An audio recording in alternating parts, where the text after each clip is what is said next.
Puyat lang yan, pre. Puyat lang yan.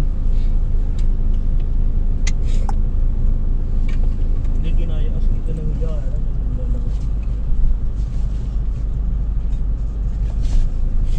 Tawag dito, pre. Ayun, kay Baggy, pre.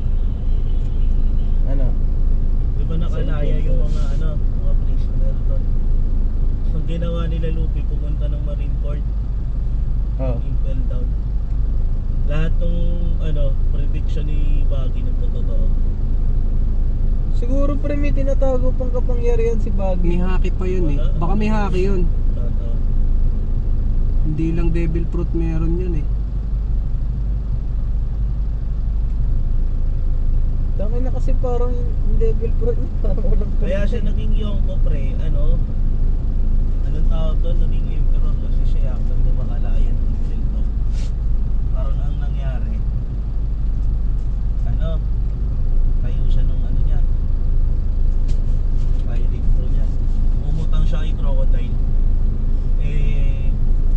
Kailangan ni Crocodile ng pera. Pumunta siya kay Baggy para maningil.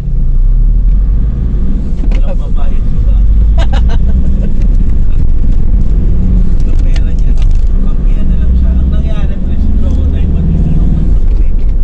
Kasi tinanggal ng government corner mga ship. Oo.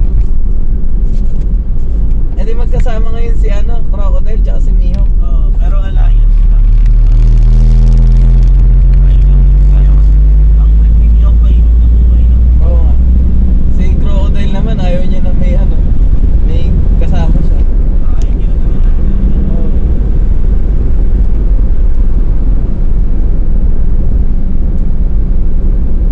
Tapos yun, pre, ang akala nung crew ni Baggy, yun yung kasi ni Baggy parang tingin kay Baggy parang Diyos. Ang akala nila naging crew member yung dalawang brother. Yun din yung akala nila. Kaya ginawa siya ng emperor.